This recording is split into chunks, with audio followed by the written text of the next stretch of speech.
2, 3, 4, 5, 6, 7, 8. Bonjour à tous, aujourd'hui depuis notre studio, la nouvelle berline électrique de Mazda, une nouvelle marque chinoise, encore une, et puis la dernière des Ferrari notamment. C'est Car Update, 8 sujets en 8 minutes, c'est parti. Ça bouge pas mal sur le marché belge du 4 roues avec de nouveaux acteurs et un joli comeback. C'est une nouvelle marque chinoise, une de plus. Zeekr débarque chez nous avec pas moins de 3 modèles, tous électriques. Le X, un SUV compact qui partage sa base avec le Volvo EX30. Le 7X, beaucoup plus grand et doté d'une autonomie pouvant atteindre 615 km. Et enfin le 001, un grand break de chasse zéro émission développant 545 chevaux dans sa version performance. Pour info, Zeekr fait partie du groupe Geely comme Volvo, Polestar, Lotus ou encore Lynk & Co. Pendant ce temps, le japonais Mitsubishi fait son grand retour en Belgique. Le constructeur présentait en première mondiale à Bruxelles son Eclipse Cross, un SUV mid-size électrique qui partage sa plateforme avec le Renault Scénic. D'autres modèles issus de l'alliance Renault-Nissan suivront bientôt, avec des appellations historiques, Grandis, Outlander ou encore ASX. On vous en reparle dans un bon mois après nos premiers essais.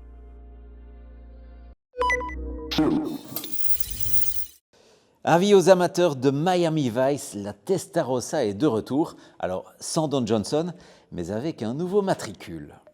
La Ferrari 849 Testarossa, c'est son nom, multiplie en tout cas les clins d'œil au passé, comme le fameux bandeau noir à l'avant. Pour faire oublier la SF90 Stradale, cette Testarossa du 3e millénaire conserve son V8 biturbo, désormais poussé à 830 chevaux et épaulé par un ensemble électrique de 220 chevaux. La puissance combinée de cet hybride rechargeable survitaminé atteint 1050 chevaux pour un poids à sec inchangé de 1570 kg. Comme c'est désormais la tradition chez Ferrari, la 849 Testarossa est présentée simultanément en coupé et en spider, dotée d'un toit rigide escamotable. En Floride, c'est un must, chez nous, c'est beaucoup moins sûr. Ah oui, encore un mot sur les prix. En Italie, la Testarossa coûtera 460 000 €, prix d'entrée.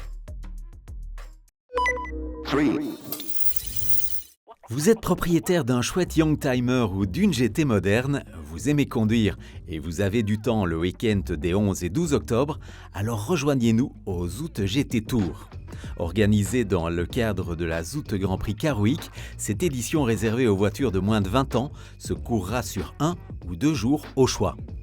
Après les épreuves de vitesse et d'habileté du samedi, nouveauté cette année avec un passage à Anvers et un rassemblement sur la Grote Markt.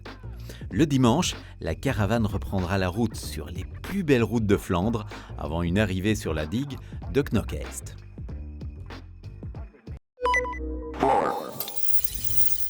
Les automobiles chinoises seraient des proies faciles pour les voleurs, on vous en dit plus. On les disait difficiles et coûteuses à réparer faute de stock suffisant en pièces détachées, on les dit désormais faciles à voler. En cause, un véritable choc culturel. La Chine connaîtrait de très faibles taux de home et de carjacking.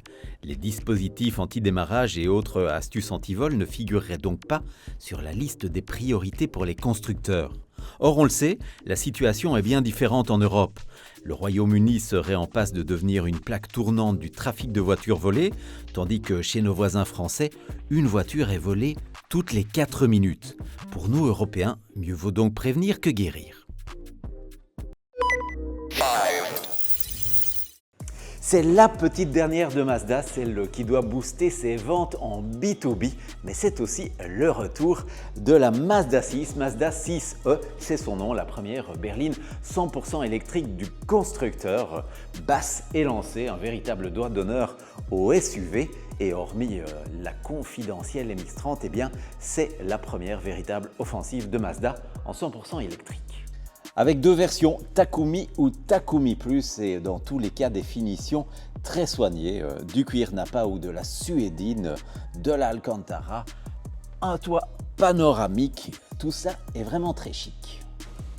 Parmi les fonctionnalités les plus originales, il y a le fameux Living Mode qui permet de maintenir la température de la voiture une fois que vous l'avez quittée pour garder bien au chaud ou bien au frais vos courses et vos passagers.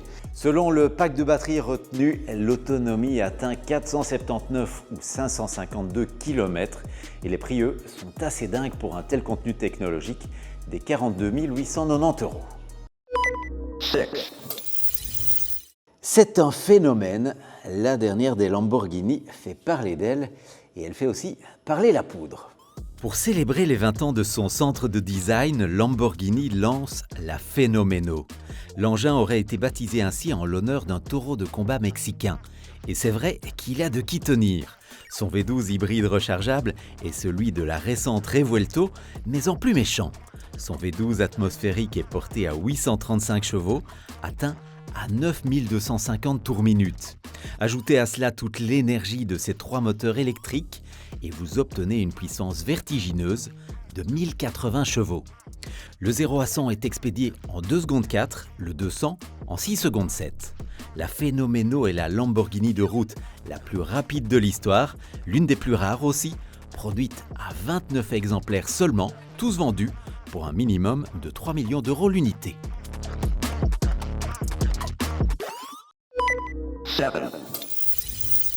C'est la voiture la plus vendue en Europe.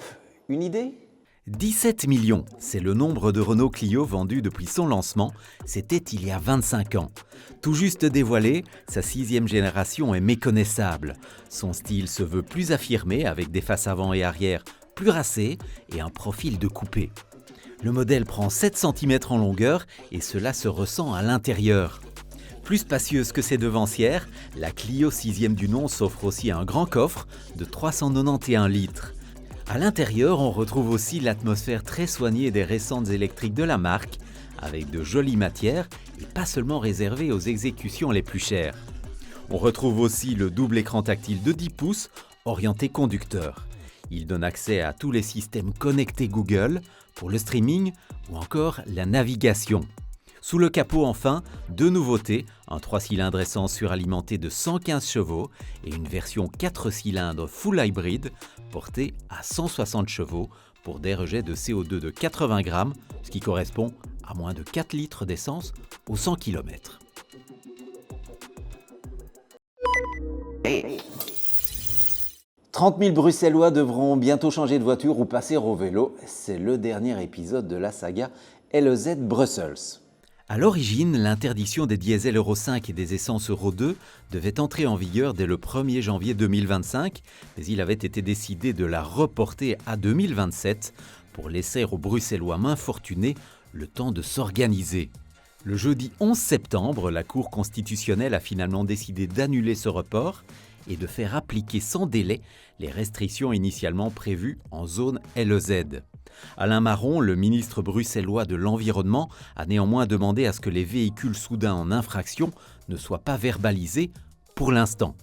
De son côté, Febiac, notre fédération de l'automobile, offrira à tous les Bruxellois touchés par ces restrictions des billets gratuits pour le prochain salon de l'auto. Ce sera en janvier 2026. Voilà, c'était Car Update, à suivre aussi sur Instagram. À la prochaine. 1, 2, 3, 4, 5, 6, 7, 8.